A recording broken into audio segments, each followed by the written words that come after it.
হোক বিএনপি হোক জামাত, যেই ঘোষণা দিবে তাকেই নির্বাচিত করে বাংলাদেশের ক্ষমতায় পাঠানো হবে। আপনারা রাজনৈতিক দলের নেতৃবৃন্দ ইসলামী রাজনীতির দোহাই দিয়ে যারা আন্দোলন করেন, আপনাদের কর্মসূচিতে কেন ঘোষণা দেন না সংসদে গেলে কাদিয়ানীদের অমুসলিম ঘোষণা করবেন? পশ্চিমারা খেপে যাবে। ভারতের তাবেদারি, যুক্তরাষ্ট্রের তাবেদারি করে কেউ ক্ষমতায় যেতে পারবে না। যদি যায় ক্ষমতায় টিকতেও পারবে না। এক সাগর রক্তের বিনিময় হলেও বাংলাদেশে কাদিয়ানীদেরকে রাষ্ট্রীয়ভাবে অমুসলিম ঘোষণার দাবি আদায় করা হবেই হবে। আর দেশের প্রকৃত মালিক যে মুসলমান, যাদের ট্যাক্স আর ভ্যাটের টাকায় সরকারের মন্ত্রীদের গাড়ির পেট্রোল জ্বলে, সেই মুসলমানদের মৌলিক দাবি আদায় না করা হয়, যেই সংবিধানে সেই সংবিধানও মানি না, সনদও মানি না। মুহাম্মদ সাল্লাল্লাহু আলাইহি সাল্লাম আল্লাহর শেষ নবী, এ কথা যে বিশ্বাস করবে না সে কাফের। তাকে যে কাফের বলবে না সেও কাফের। আল্লাহ তাআলা তার হাবিব মুহাম্মদ সাল্লাল্লাহু আলাইহি সাল্লামকে ১৫০০ বছর আগে প্রেরণ করে নবুয়ত রেসালতের দরজা চিরতরে বন্ধ করে দিয়েছেন। ওনার পরে আজ পর্যন্ত কোনো প্রকারই নবী কিংবা রাসূল আসে নাই, এখনও নাই, কিয়ামত পর্যন্ত আসবে না। এটাই খাতমে নবুয়তের বিশ্বাস। এই বিশ্বাস ছাড়া কেউ মুসলমান হতে পারে না।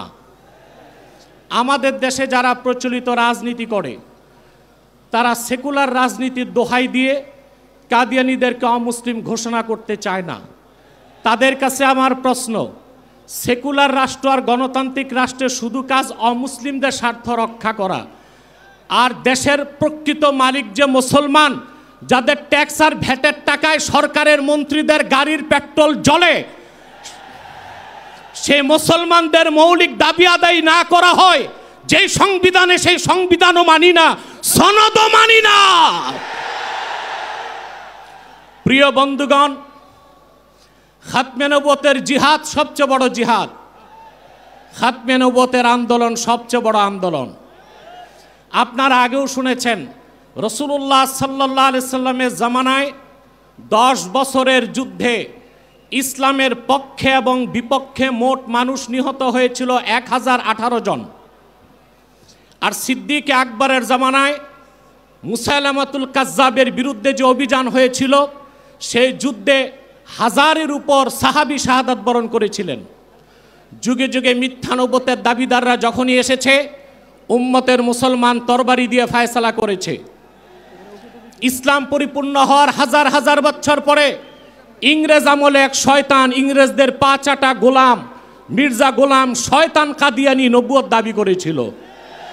তাকে আমি গোলাম আহমদ বলি না। কাফের কখনো গোলাম আহমদ হতে পারে না। কাজ্জাব কাদিয়ানি ছিল গোলাম শয়তান কাদিয়ানি। 1908 সালে আল্লাহর গজবে সে ধ্বংস হয়ে জাহান্নামের কুকুর হয়েছে। তার অনুসারী কাদিয়ানিরা বাংলাদেশে এখন ব্যাপক উৎপাত করছে। আপনারা জানেন, বর্তমান সরকার দায়িত্ব নেবার পরে বাংলাদেশের বিভিন্ন জায়গায় কাদিয়ানীদের নতুন নতুন আস্তানা গড়ে তোলা হয়েছে।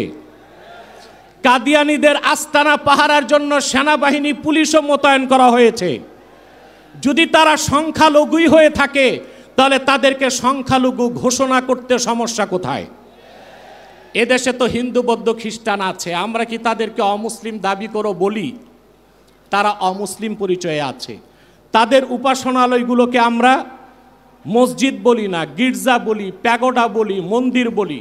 কিন্তু কাদিয়ানীরা ইহুদিদের চেয়ে নিকৃষ্ট কাফের। তারা জিন্দিক। জিন্দিক বলা হয় সেই কাফেরকে যে প্রকাশ্য কাফের, নিজেকে দাবি করে মুসলিম।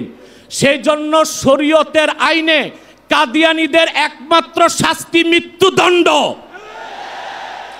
যেহেতু বাংলাদেশ সেকুলার রাষ্ট্র, আমরা ছোট একটা দাবি করেছি, তাদেরকে অমুসলিম ঘোষণা করতে হবে। এই দাবি আপনারা কিভাবে আদায় করবেন? ঐক্যবদ্ধ হয়ে বছরে একটা কর্মসূচি দিলেই হবে না। আমি মনে করি এই ময়দান থেকে কর্মসূচি হওয়া উচিত। কুখ্যাত কাফের কাদিয়ানীদেরকে রাষ্ট্রীয়ভাবে অমুসলিম ঘোষণার দাবি আদায় করবে। হোক বিএনপি হোক জামাত, যেই ঘোষণা দিবে তাকেই নির্বাচিত করে বাংলাদেশের ক্ষমতায় পাঠানো হবে।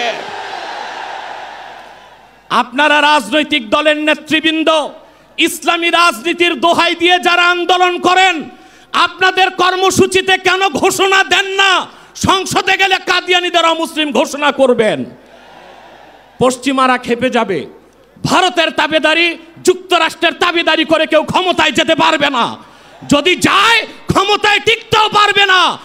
এক সাগর রক্তের বিনিময়ে হলেও বাংলাদেশে কাদিয়ানীদেরকে রাষ্ট্রীয়ভাবে অমুসলিম ঘোষণার দাবি আদায় করা হবেই হবে। ওয়া আখির দাওয়ানা আনিল হামদুলিল্লাহি রাব্বিল আলামিন।